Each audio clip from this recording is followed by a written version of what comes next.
ஏச்சி வாய மூடுறி. இந்த செகண்டோட இந்த வீட்டை விட்டு நீ வெளில போகிற. இன்னொரு தடவை அத்தை சொத்தன்னு சொல்கிறது சம்மந்தி கிம்மந்தின்னு சொல்லிட்டு யாராவது வந்தீங்க அப்படின்னா அதோட முடிஞ்சிச்சு. என்னை என் தம்பியும் பிரித்ததே நீங்கள் தாண்டி அப்படின்னு வந்து இப்போ கட்டுப்பாய் வந்து இப்போ கோமதி இங்கிட்ட ஒரு ஆரம் அங்கிட்ட ஒரு ஆரம் நிறைய இந்த பக்கம் மாணிக்கம் அடி வாங்குறத எல்லாரும் பார்க்கணும் அவரோட கதைட்டு இருந்தாங்க. அந்த சம்பவம் நடக்கிறதுக்கான ப்ரெடிக்ஷன் தான் அது. ஸோ இப்போ தங்கமயில் சிக்கிறதுக்கான ஒரு முக்கியமான காரணமாக இருக்க போகிறது அவங்க அப்பா மாணிக்கம் தான். கடையில் மாணிக்கம் அவருடைய நடவடிக்கைகள் இன்னும் மோசமாயிட்டே போகுது. கடைக்கு லேட்டாக வராரு. லேட்டாக வந்தது மட்டும் இல்லாமல் இந்த பழனிவேல் பார்த்தீங்களா, அவர் கடையிலேருந்து போனதுலேருந்தே வந்து கடை கொஞ்சம் நிம்மதியாக இருக்க மாதிரி இருக்குது. ஏன் அப்படின்னா அவர் ஒழுங்காக வேலையே செய்ய மாட்டார். அதுக்கு பதிலாக வேற ஒரு ஆள் போட்டிருக்கலாம் சம்மந்தி. அவர் இருந்தபோது நான் சொல்ல வேணான்னு விட்டுட்டேன். ஏன்னா ரொம்ப ஒழுங்கீனமான ஆள், ஒழுங்காக வேலை செய்ய மாட்டார். நீங்கள் போனாலே கல்லால் உட்காந்துப்பார். இதில் இப்போ தங்கமயில் வேற என்கிட்ட சொன்னால் கடையிலேருந்து கொஞ்சம் ஏதோ பணம் ஏதோ காணாமல் போயிடுச்சாமே, அதெல்லாம் எடுத்திருக்காருன்னா நம்ம கடையிலேருந்து பணத்தை போய் எடுக்கலாமா? எப்படி மோசமான ஆளாக இருக்காரு அப்படிங்கிற மாதிரி வந்து இப்போ தங்கமயிலோட அப்பா பாண்டியன்கிட்ட பேசிகிட்டு இருக்கிற போது கரெக்டாக உள்ளே வந்துடுறாரு சரவணன். கடைக்குள்ளார வந்தவர் தன்னுடைய மாமாவை பற்றி இப்படி பேசுகிறாரு. மாமாவுக்கும் நமக்கும் 1000 பிரச்சனை இருந்தாலும் இப்படி பேசுகிறாருன்னு யோசிச்சுக்கிட்டு இருக்க இதுக்கடையில் தான் வந்து இன்னொரு ஆப்பு ஒன்று இறக்க போகிறாரு மாணிக்கம். என்ன சொல்கிறாரு அப்படின்னா வந்து அப்படி தான் சம்மந்தி ஒரு விஷயம் சொல்லணும்னு நினச்சேன். அன்றைக்கி ஒரு ஆள் வந்தார். வந்து ஒரு மீசக்காரர் வந்து 10,000 காசு கொடுத்தாரு. அந்த காசை வந்து வாங்கிட்டு நான் கல்லால் போடலான்னு சொல்லி போகிறேன். அப்போ பழனிவேல் வந்துட்டு என்ன பண்ணுறீங்க, அதை ஏன்ட்ட கொடுங்க, மச்சான்ட்ட நான் கொடுத்துக்கிறேன் அப்படின்னு வாங்கினாரு. அந்த பணத்தை உங்கள்கிட்ட கொடுத்தாரா சம்மந்தி அப்படிங்க. அந்த ஆள் காசை கொடுத்து போயிட்டாரா? கொடுத்து போன காசை வந்து 10,000 அவன்கிட்ட கொடுக்கவே இல்லையே, அதான் கடை கணக்கில் அன்றைக்கி பார்க்கும்போது இடிச்சிச்சு அப்படின்னு இந்த பக்கம் பாண்டியன் யோசிச்சுட்டு இருக்கும் பொழுதே வந்து நம்ம மாமா அந்த மாதிரிலாம் பண்ண மாட்டார் அப்படின்னு முடிவுக்கு அந்த சரவணன் டக்குன்னு வந்து அதை மாமா எடுத்துருக்கிறதுக்கு வாய்ப்பே இல்லைப்பா அப்படின்னு வந்து பேசினோடனே அதான் அவர் சொல்கிறாருடா சம்மந்தி சொல்கிறாரு அப்படிங்கும் போது இல்லை அது அவர் எடுத்திருக்க வாய்ப்பு இல்லைப்பா அப்படின்னு திருப்பி வந்து சரவணன் சொன்ன உடனே வந்து டக்குன்னு தங்கமயில் என்ன பண்ணிட்டாங்க, பிளேட்டை மாற்றி போட்டாங்க. பார்த்தீங்களா மாமா, உங்கள் முன்னாடியே வச்சு எங்கள் அப்பா முன்னாடியே வச்சு இப்போ அவர் எடுத்திருக்க வாய்ப்பு இல்லைன்னா இப்போ கடையில் மிச்சம் இருக்கிறது நானும் எங்கள் அப்பாவும் தான். எங்களை சந்தேகப்படுறாரா இவர்? இப்படி வந்து இவ்வளோ பெரிய ஒரு பழிய தூக்கி எங்கள் மேலே போடுறாரு. அவருக்கு அந்த குழந்தை போனதுலேருந்து என் மேலே வந்து அவ்வளோ கோபமும் வெறுப்பு வந்துருச்சு. ஏதாச்சும் ஒரு பழி போட்டு நான் வீட்டை விட்டு அனுப்பணும்னு பார்க்குறாரு அப்படின்னு அங்கேயே வச்சு ஒரு ட்ராமாவை போட்டோன்னே சரவணன் எதுவுமே பேசாமல் வந்து மூளை போடாங்கிட்டு இருந்து சம்மந்தி முன்னாடி போய் இப்படி பேசுகிறாங்க போது அப்படியே திரு முடிக்கிறாரு மாணிக்கம். கோவமாக சரவணன் கிளம்பி வீட்டுக்கு வந்துடுறாரு. வேகமாக கடையை முடிச்சுட்டு பாண்டியன் வீட்டுக்கு வந்தவர் என்னடி நினச்சிட்டு இருக்கான் அவன் பிள்ளை, மூலம் அவனை கூப்பிடு அப்படின்னா ரூமில் இருந்து சரவணன் மெதுவாக வராரு.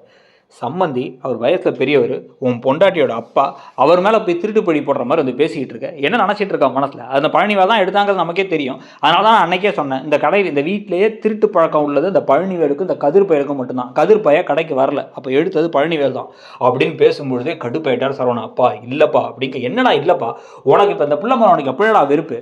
நானும் உன்னை பிள்ளையா வளர்த்துருக்கேன், உன்னை இவ்வளோ தூரம் ஆளாக்கியிருக்கேன், நீ வந்து ஒரு நல்ல பையன் சொல்லி நினச்சிக்கிட்டு இருக்கேன், ஆனால் நீ எல்லாமே திருட்டுத்தனம் பண்ணிக்கிட்டு இருக்க அப்படின்னு வந்து பேசும்பொழுது இந்த தான் வந்து வீட்டில் சாப்பாடு இல்லைன்னு மீனாவும் செந்திலும் வேற இங்கே வந்து உட்காந்துருக்காங்க. வேற ஒரு இட்லியை சாப்பிட்டு போகலான்னு உட்காந்தா இங்கே பிரச்சனை ஆகிடுச்சு. அவங்க பார்த்துட்டு இருக்கும் போதே பாண்டியன் போதுண்டா நிறுத்துறா அப்படிங்கிற மாதிரி வந்து பேசிட்டு இன்னொரு தடவை இந்த பிள்ளைகிட்ட அப்படி நடந்துக்கிட்டேன்னா நானே என் புள்ளன்னு பார்க்க மாட்டேன், வீட்டை விட்டு அனுப்பிடுவேன். இந்த செந்தில் பையன் போனால அந்த மாதிரி நீ வேணா கூட வேற எங்கேயாச்சும் போய் கூட சண்டை போட்டுக்கோ, எங்கள் வீட்டில் இங்கே இருந்துக்கிட்டு இப்படி கேவலமாக நடந்துக்காத அப்படின்னு பேசிக்கிட்டு இருக்க. போதும்பா அப்படின்னு கத்தி எந்திரிச்சு என்னதான்ப்பா பிரச்சனை அப்படிங்கும் போதே வந்து தங்கமயில் ஒன்று வந்து பார்த்தீங்களா மாமா திருப்பி என் மேலே ஏதோ பழி போடுறாரு, அவருக்கு என்ன பிடிக்கல, வேற ஏதோ பொண்ணோட தொடர்பு இருக்கு போல அப்படின்னு பேசிட்டு இருக்கும் போது கடுப்பாய் ஒரு வேகமாக ஒரு பூந்தொட்டி எடுத்து தலைக்கு மேலே போய் கீழே போட்டுறாரு சரவணன். போட்டு என்னால் இதுக்கு மேலே தாங்கவே முடியாதுப்பா, இப்போ படித்தேன் நான் படித்து கிழிச்சதெல்லாம் ஒன்றும் இல்லை, 12ஆம் கிளாஸ் முடிச்சு எம்ஏன்னு போய் சொல்லியிருக்கா அப்படின்னும் போதே இந்த பக்கம் வாங்கிடுறாங்க கோமதியை இழுத்து உட்கார வச்சுமா இன்னொரு முக்கியமான விஷயம் இருக்குமாங்கும் போதே மீனா அந்த பக்கம் அதை விட ஒரு முக்கியமான விஷயம் இருக்குங்கிறாங்க. மீனா அந்த பக்கம் என்னடா ஆச்சுன்னு சொல்லி ஷாக் ஆகி பார்த்து மீனாவை எல்லாம் திரும்பி பார்க்க நான் முதல்ல சொல்லி முடிச்சிட்றேம்மா மீனா ஒரு சரி அப்படின்னு சொல்லிட்டு என் மனத்தை வச்சு என்னால் சொல்லாமல் இருக்கவே முடியாமல் இருந்துச்சு. வீட்டில் எல்லாரும் கஷ்டப்படுவீங்க வருத்தப்படுவீங்கன்னு மனசுக்குள்ள வச்சு தாங்கி எனக்கு தலைவலியே வந்துருச்சு, தலையே வெடிக்கும் போல இருக்குது. இந்த தங்கமயிலுங்கிறவ என்னை விட 2 வயசு பெரியவ, அவள் படிக்கவும் இல்லை ஒன்றும் இல்லை. அவள் வந்து இந்த விஷயம் எனக்கு தெரிஞ்சதுக்கப்புறமா அவள் எப்படி மாட்டினாங்கிறீங்க, வேலைக்கு போகிறேன் டீச்சர் வேலைக்கு போயிட்டு ஏன் தெரியுமான்னா வேலை கஷ்டமாக இருக்குல்ல, அங்கே சர்டிஃபிகேட் கேட்டாங்க மாட்டினா வந்து கம்பி என்னணுங்கிறதுக்காக. அதுக்கப்புறம் வேலைக்கு போகிறேன்னு சொல்லிட்டு எங்கே போனான்னா சர்வர் வேலைக்கு போனான், என்கிட்ட தான் சிக்கி அதுக்கப்புறம் வீட்டை விட்டு அனுப்புனா வந்து குழந்தை வைத்த உண்டாயிடுச்சுன்னு போய் சொல்லிட்டு வந்தா. ஸ்கெட்ச் பெண்ணை வச்சு அந்த இதில் வந்து 2 கோடு போட்டு வந்திருக்கா அப்படின்னு வந்து பேசின உடனே அப்படியே ஷாக் ஆகி அதிர்ச்சியில் இருந்துச்சு நிற்கிறாங்க. இந்த பக்கம் வந்து கோமதி கோமதி ஷாக்காகி நின்றுட்டு இருக்கும் போதே இந்த இடத்துல நானும் ஒன்று சொல்லணும்னு திருப்பி மீனா சொல்ல, அம்மா நான் இந்த எங்கள் பிரச்சனையே முதல்ல முடிச்சுக்கிறோம்மா, செந்தில் பிரச்சனை ஓம் பிரச்சனையை அப்புறம் பார்க்கலாமா ப்ளீஸ் அப்படின்னு அது பேசணும். இல்லைம்மாமா இந்த விஷயத்தில் தான் நானும் பேசணும் அப்படின்னு திரும்பி பார்க்குறாங்க. உடனே ராஜியும் வந்து தலையை ஆட்டுறாங்க மீனாவை பார்த்து. ஐயோன்னு தங்கமயில் இப்படி அழுதுகிட்டு இருக்க, பா இவ சொன்னதெல்லாம் படிப்பு போய், இவ வயசு போய், இவ வேலை போய், குழந்தைன்னு சொன்னது போய் அப்படின்னா இவங்க குழந்தை நகையும் பொய்மாமா அப்படின்னு இந்த பக்கம் மீனா பேசுகிறாங்க. எல்லாரும் ஷாக் ஆகி மீனாவை திரும்பி பார்க்க, அன்னைக்கு வீட்டில் ஃபங்க்ஷன் நடந்துகிட்டு இருக்கும் போது நகையை வந்து போட போனாங்க, நகை கருத்து இருக்கு, நான் என்ன செய்ய போகிறேன்னு வந்து பேசிகிட்டு இருந்தாங்க அவங்க அம்மா கிட்டக்க. அவங்க அம்மா விடுடி சமாளிச்சுக்கலாம், நான் வேறு நகை உனக்கு ஏற்பாடு பண்ணி தரேன், அதே மாதிரி நகையை நீ ஒன்றும் யோசிக்காத அப்படின்னு பேசிக்கிட்டு இருந்தாங்க. நாங்கள் இதை போய் கேட்டதுக்கப்புறமா என் பிள்ளையோட வாழ்க்கையே போயிடும், எங்களால் போட முடியல, அதனால் கவரிங் போட்டோன்னு சொன்னாங்க.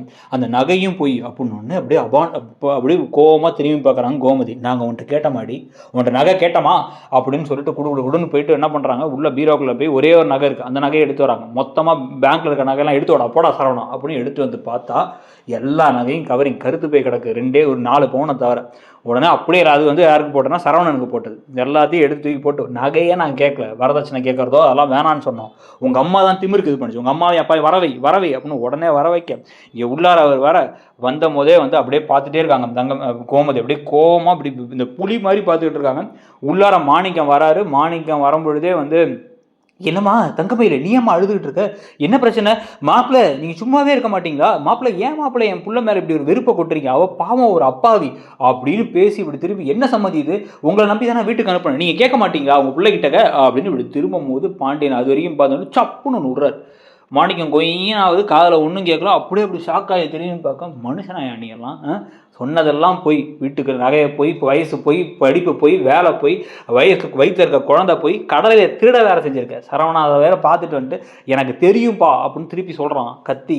நான் பார்த்தேன்ப்பா, என் கண் கூட பார்த்தேன், ஆனால் மாமா வந்து தாய் மாமா மேலே ஒரு படியை தூக்கி போடும் போது கூட என்னால் வாயை திறந்து பேச முடியல, அப்படி ஒரு நிலைமைக்குள்ள ஆகிட்டேன் அப்படின்னு வந்து பேசிட்டு போகிறான். என் பிள்ளை எவ்வளோ வலியை இது பண்ணியிருக்கிறோம் அப்படிங்கும் போது, அப்படி இல்லை சம்மந்தி அப்படின்னு பாக்கியம் அப்படி வர, பாக்கியத்துக்கு இந்த பக்கம் பலாரும் இந்த பக்கம் கோமதி விடுறாங்க. ஃப்ராடு குடும்பம், அவங்களெல்லாம் போலீஸில் பிடிச்சி கொடுத்து கம்பி என்ன வைக்கணும், இங்கே நிற்க வச்சு பேசுறதே தப்பு, முதல்ல வெளில போ அப்படின்னு வந்து கத்த. ஐயோ இல்லை சம்பந்தி அப்படிங்கும் போது, இந்த பாருங்க என்னென்ன பொய் சொல்லியிருக்கீங்க அப்படின்னு லிஸ்ட்டு போட்டு எழுதி வச்சுருக்கோம், இந்த பேப்பரை பிடி, இது எல்லாத்தையும் தான் கொண்டு போய் வந்து கோர்ட்டில் சொல்ல போகிறோம், கோர்ட்டில் சொல்லி முதல்ல என் பிள்ளைக்கு விவாகரத்து வாங்கணும், இப்படி ஒரு பிள்ளையோட என் பிள்ளை வாழ்ந்தானா அவனை இன்னொருத்த பொண்ணு கூட உறவு இருக்குன்னு வேற அவர் சொல்கிறா, இப்படியே போச்சு அப்படின்னா எங்கள் மண்டையில் எவ்வளோ கழுவி எங்களை மேனிபுலேட் பண்ணி என் பிள்ளை மோசம் நாங்களே நினச்சிருப்போம்.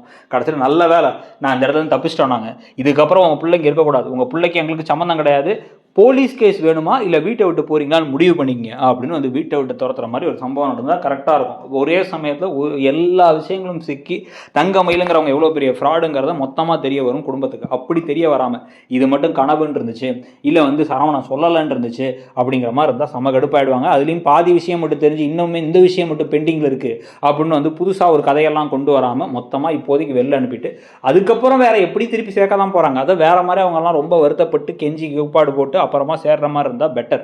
நீங்கள் என்ன நினைக்கிறீங்க, அந்த கதை போகிற போக்கை பற்றி உங்களுடைய கருத்து என்ன அப்படிங்கிறத சொல்லுங்கள். அப்படியே கூடவே உங்களை பொறுத்த வரைக்கும் இந்த சீரியல் எப்படி போகுது, நீங்கள் பார்க்குறதுலே இப்போதைக்கு பெஸ்ட்டு சீரியல் இது அப்படிங்கிறதையும் சொல்லிட்டு நம்ம சேனலில் மற்ற ப்ரெடிக்ஷன் வீடியோஸ் இருக்குது. இன்றைக்கி இப்போ மகாநதி கூட ஒரு ப்ரெடிக்ஷன் வீடியோ போட்டிருக்கோம், அந்த ப்ரெடிக்ஷனையும் பார்த்துட்டு உங்களுடைய கருத்து என்ன அப்படிங்கிறத சொல்லிவிட்டு மறக்காம இடம்பொருள் சேனலையும் சப்ஸ்கிரைப் பண்ணி அந்த பெல் ஐக்கானையும் கிளிக் பண்ணிக்கோங்க. தேங்க்யூ.